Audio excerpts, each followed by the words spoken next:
has launched major strikes on core security institutions in Iran, and this is particularly in Tehran and beyond, including IRGC's Tharala base, Basij headquarters, as well as the police intelligence units. My colleague Priyank Tripathi is in Tel Aviv. He's been getting us the latest ground situation. Priyank, we're now getting to know that Israel has struck IRGC's Tharala base, Basij headquarters, as well as the intelligence units of the police. What more information do you have? Yes, at least since morning, what we saw that after the barrage of missiles which were fired from the Iranian side towards Israel, it was Israel's, tenure. I would say that it was Israel which had to hit back. Certainly, after the particular attack which happened from the Iranian side, Israeli Defense Forces, which is IDF, came out on record and they have said that they have launched a massive attack towards the installation which is there on the Iranian side. And now we are getting report that a major important location which is there in Iran have also been hit by Israeli forces. Now the fact of the matter is still how long this kind of missile fight will continue, because Iranians have made this point very clearly that they will be taking revenge of this particular attack which has happened towards them from the United States side.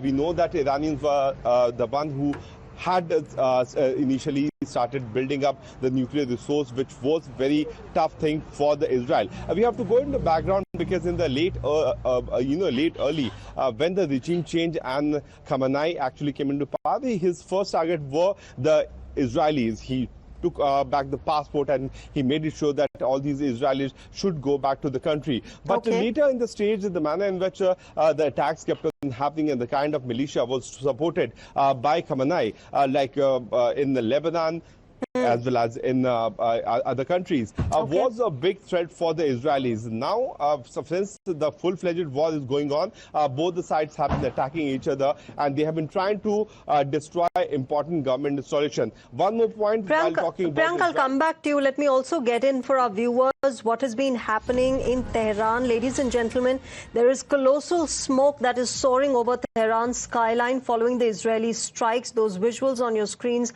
are from Tehran. You can see the smoke billowing up into the sky. These are strikes by the Israeli Defense Forces, particularly the IAF, Israeli Air Force, and that is the kind of strike that is going on between the two countries. Let me go back to my colleague Priyank. Priyank, we're showing our viewers visuals of what has been happening inside Tehran with the Israeli airstrikes currently happening.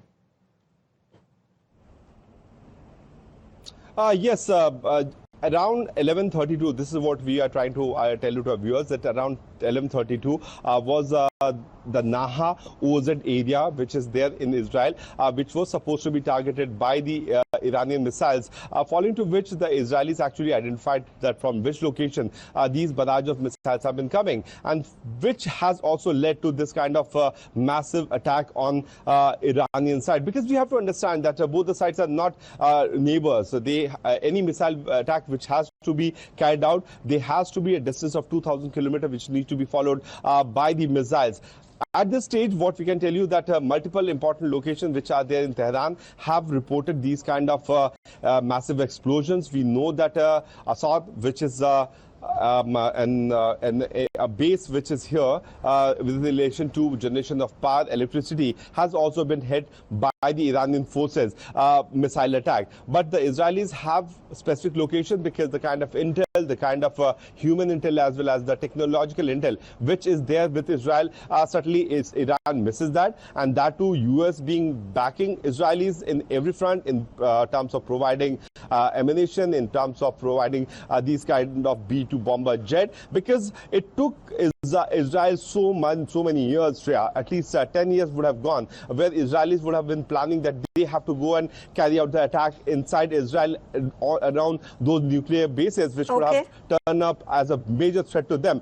Then it was a scripted thing where Netanyahu initially started this game. He claimed that, I've got to know that Iranians have finally made the nuclear bomb. And then in the backup, Donald Trump came out. He made it quite obvious on social media platform by giving images that he is very much concerned about the present situation, and then the exact bombing happened. So I would not say that this was a sudden thing. This has taken years for both the countries to actually attack the Iranian nuclear facility, and I'm sure they would have succeeded at a big level, which is not being accepted by the Iranians. But whatever it may be, it will take some more time for Iranians to actually go ahead with the plan of making an explosive nuclear bomb, which they have been thinking since